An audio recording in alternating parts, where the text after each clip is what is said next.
২১শে নভেম্বর ২০২৫ আপনি যদি খেয়াল করে দেখেন সম্প্রতি সময়ে ২০০০ সাল বা ২০ শতকের বাংলাদেশে ঘটে যাওয়া সবথেকে বড় ভূমিকম্প ছিল এই ২১শে নভেম্বর। সেটা ছিল ৫.৫ থেকে ৫.৭ মাত্রায় এবং এতটুকু ভূমিকম্পে বাংলাদেশের পুরো ঢাকা শহর কাঁপিয়ে দেয় এবং এই যে ভূমিকম্পটা ঘটে সেটা মূলত ঘটে হচ্ছে যে বার্মা টেকটনিক প্লেটস। কিন্তু বাংলাদেশের ইতিহাস যদি আপনি খেয়াল করে দেখেন বা বেঙ্গলের ইতিহাস যদি খেয়াল করে দেখেন বাংলার ইতিহাসের ভেতরে গত ১ থেকে ১৫০ বছরের ভেতরে খুব বেশি বড় ধরনের ভূমিকম্পের ঘটনা ঘটেনি। কিন্তু বাংলাদেশ বা এই বাংলা অঞ্চলের ভেতরে মূলত ৩ টা খুব গুরুত্বপূর্ণ টেকটনিক প্লেট অবস্থিত। তারপরেও কিন্তু আমাদের এখানে দেশে তেমন কোনো বড় ধরনের ভূমিকম্প ঘটেনি গত ১ থেকে ১৫০ বছরে। অর্থাৎ কি এই যে টেকটনিক প্লেটগুলো আমি কথা বলতেছি, এগুলো কিছুটা ঘুমন্ত। যখন জেগে উঠবে তখন এর অবস্থা কি হতে পারে? আপনি যদি খেয়াল করে দেখেন বাংলাদেশ বা বাংলা অঞ্চলের ভেতরে মূলত ৩ টা টেকটনিক প্লেটস অবস্থিত। এক বার্মা টেকটনিক প্লেটস, এক ইন্ডিয়া টেকটনিক প্লেটস, আরেকটা হচ্ছে ইউরো এশিয়া টেকটনিক প্লেট। এই ৩ টার অবস্থানই বাংলাদেশের মধ্যে দিয়ে গেছে এবং এই ৩ টা টেকটনিক প্লেটই বলতে পারেন এক প্রকার ঘুমন্ত। এর ভেতর সবথেকে বেশি ভারতীয় টেকটনিক প্লেট এবং বার্মা টেকটনিক প্লেট গত ১ থেকে ১৫০ বছরের ভিতরে এক প্রকার এতটা শক্তি সঞ্চয় করতেছে যে যখন এটা আপনার আঘাত আনবে বাংলাদেশে বা এই অঞ্চলে আঘাত আনবে তখন সেটা অ্যারাউন্ড প্রায় ৮ থেকে ৯ মাত্রার একটা ভূমিকম্প সৃষ্টি করতে পারে। আপনি চিন্তা করে দেখেন ৫.৫ মাত্রার ভূমিকম্পে গত ২১শে নভেম্বর যে ঘটনা ঘটে সেখানে প্রায় ১০ জনের বেশি মানুষ মারা যায় এবং এই ৫.৫ মাত্রার ভূমিকম্পেই ঢাকা শহরের বিভিন্ন ধরনের দালান ভেঙে পড়ে। সেটা যখন ৭ থেকে ৮ মাত্রা বা ৯ মাত্রায় যাবে তখন ঢাকা শহরের অবস্থাটা কি হবে? বাংলাদেশের যদি ইতিহাস যেটা আমি যদি খেয়াল করে দেখি সর্বশেষ সবথেকে বড় ভূমিকম্পের ঘটনা ঘটে ১৮৮৫ সালে। সেটা বেঙ্গল আর্থকুইক নামে পরিচিত এবং যদি সর্বশেষ বা দেখা যায় ১৯ শতকে যদি খেয়াল করে দেখেন ১৯ শতকে তেমন কোনো বড় ধরনের ভূমিকম্পের ঘটনা ঘটেনি বাংলাদেশ বা বাংলা অঞ্চল ঘিরে।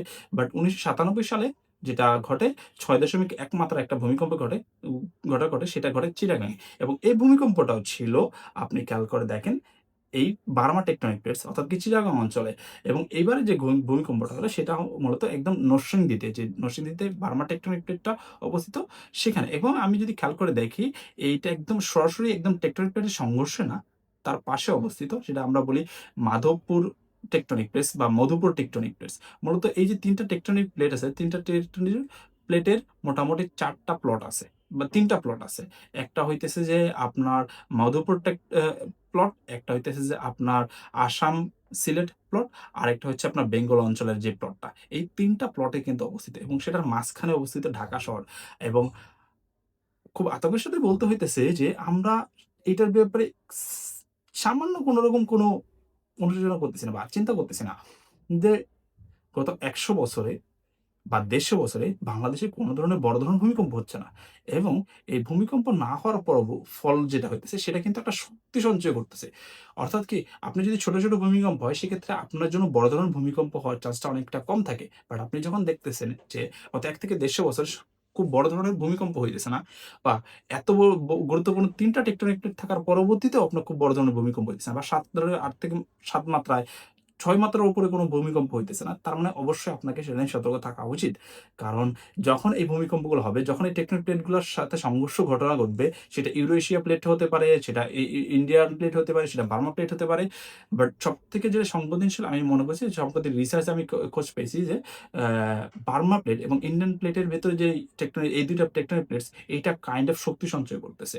এবং এই শক্তি সঞ্চয়ের ফলে যেটা হবে যখন এটার যে সংঘর্ষটা হবে বা এটা যে একটা আর্থকুইকটা ক্রিয়েট করবে যখন ইন্ডিয়ান প্লেটটা বার্মা প্লেটের ভেতরে ঢুকবে, তখন সেটার ভূমিকম্প ৮ থেকে ৯ মাত্রারও হতে পারে এবং সেটা কতটা ডেভাস্টেটিং হবে সেটা আপনি একবার খালি চিন্তা করে দেখেন। তো আমি এর জন্যই ভিডিওটা করতেছি যে আমরা সাধারণ মানুষরা একটুও সচেতন না। আপনি খেয়াল করে দেখেন একটা বিল্ডিং বানানোর জন্য মিনিমাম যে ক্রাইটেরিয়া থাকে একটা আর্থকুইক এর, এত সেনসিটিভ একটা অঞ্চল। তারপর আরেকটা জিনিস সেটা আমি দেখলাম, সেটা একটা রিপোর্টে দেখলাম। আই থিংক কোন একটা নিউজ চ্যানেলের রিপোর্টে দেখলাম, বাংলাদেশে মূলত হইছে পলিমাটির উপরে। বাংলাদেশটা মূলত গঠিত হইছে পলিমাটিতে। হিমালয় থেকে গ গ মানে বয়ে আসা যে পলি সেটা থেকেই তৈরি হইছে পলিমাটি। অর্থাৎ এই মাটিটা কিন্তু খুবই নরম এবং এই মাটির নিচে ৩ টা টেকটনিক প্লেট অবস্থিত এবং এই ৩ টা টেকটনিক প্লেটই সক্রিয় টেকটনিক প্লেট। যেটা কিনা কনস্ট্যান্টলি মুভ করতেছে। এই মুভের ফলেই কিন্তু হিমালয় পর্বত তৈরি হইছে। এই এই যে টেকটনিক প্লেট এটার ফলেই কিন্তু আপনার আসাম বা দেখা যাচ্ছে যে আপনার মেঘালয় যে পর্বতগুলা, আমাদের যে চিটাগাং যে পর্বতগুলা সেগুলো তৈরি হইছে এবং সেটা মুভেবল অর্থাৎ কি Indian tectonic plate, Burma plate এবং ইউরেশিয়া প্লেটের নিচে মানে ঢুকে যাইতেছে। সেটা সময়ের সাথে, সাথে আপনি যদি লাস্ট যদি খেয়াল করে দেখেন, নেপালে যে ভূমিকম্পটা হয় সেটা ছিল প্রায় ৮ মাত্রার একটা ভূমিকম্প। সেটা কতটা ডেভাস্টেটিং ছিল আপনি অবশ্যই আপনার নিউজে দেখছেন এবং সেটার ভিডিও এখনো স্টিল এভেইলেবল। কতটা সেটা মানে ডেভাস্টেটিং একটা chaos ক্রিয়েট করছিল। সেই তুলনায় বাংলাদেশে মাত্র ৫.৫ মাত্রায়, আমি যদি ধরি ৫.৫ মাত্রা থেকে ৫ থেকে ৭ মাত্রা। এই ভূমিকম্পে আমাদের দেশের এখন বিল্ডিং ভেঙে পড়তেছে। মানুষ মারা যাইতেছে। যদি ৭ থেকে ৮ মাত্রার ভূমিকম্প হয় ঢাকা শহরে, সেটা কতটা মারাত্মক আকার ধারণ করতে পারে। তো আমি মনে করি এটা নিয়ে সচেতনতা থাকাটা খুবই জরুরি এবং আমাদের জানানো আমাদের সবারই জানা উচিত যে কেন আমাদের এটা নিয়ে সতর্ক থাকতে হবে। সবথেকে বেশি গুরুত্বপূর্ণ বিষয় হচ্ছে আমাদের, যেটা আমি পার্সোনালি মনে করতেছি সেটা হইতেছে যে আমাদের এই যে টেকটনিক প্লেট এবং টেকটনিক প্লেটের যে মুভেবল যে মানে আমাদের যে একটা ভূমিকম্পের যে সংখ্যাটা আছে, সেই সংখ্যাটা মাথায় রেখে আমাদের বিল্ডিং গুলা বানানো উচিত এবং যেই বিল্ডিং গুলা এগুলা আ ধরেন ৭ মাত্রার ভূমিকম্পগুলাও ট্যাকেল দিতে পারবে না। সেগুলাকে চিহ্নিত করে সেগুলার ব্যাপারে ডেঞ্জার জোনস ক্রিয়েট করা উচিত। আমি সরকার এবং যেই কর্তৃপক্ষ আছে তাদেরকে অনুরোধ করব যে আপনারা এখানে আগে আসা উচিত। আপনারা কেন আগায় আসতেছেন না? কেন এখানে আপনি অ্যা অ্যা অ্যা আগায় এসে আপনি ঘোষণা দিতেছেন না? এইখানের আপনার দেখা যাচ্ছে এই বিল্ডিংটা ঝুঁকিপূর্ণ, এই বিল্ডিংটা নিরাপদ, এই বিল্ডিংটা আপনার কমপ্লায়েন্স মেনে ক্রিয়েট করা হইছে। এই জিনিসটা এই বিল্ডিংটা কমপ্লায়েন্স মেনে ক্রিয়েট করা হয় নাই। আর বাংলাদেশের মানুষের ভেতরে সবথেকে বেশি গুরুত্বপূর্ণ যে জিনিসটা আমি মনে করি সেটা হচ্ছে এথিক্স এর খুবই কমতি দেখা যায় এবং তারা দেখা যাইতেছে যে কোনো ইঞ্জিনিয়ারের সাথে পরামর্শ না করে সামান্য মিস্ত্রির সাথে পরামর্শ করে তারা বিল্ডিং দাঁড় করে দেয়। ৫ তলা ৭ তলা বিল্ডিং তৈরি করে ফেলতেছে। সাধারণ মিস্ত্রির কাছ থেকে আপনার দেখা যাইতেছে যে ডিজাইন নিয়ে তারা সেটা টেস্টও করতেছে না। তারা সেটা কোনো থেকে অ্যাপ্রুভাল নিতেছে না। জাস্ট বিল্ডিং একটা দাঁড় করায় দিতেছে, সেখানে ভাড়া দিয়ে দিছে। মানুষগুলো সেখানে যদি মারাও যায়, মালিকের কোনো দায়বদ্ধতা নেই। এটাই বাস্তবতা। তো আমি মনে করি আপনার আমার সচেতন হওয়াটা খুবই জরুরি। ৫.৫ মাত্রায় আমরা যতটা আতঙ্ক হচ্ছি, আপনি যদি চিন্তা করে দেখেন সেটা ৭ মাত্রা, ৮ মাত্রা, ৯ মাত্রার ভূমিকম্প হয়, তখন কি অবস্থা হবে?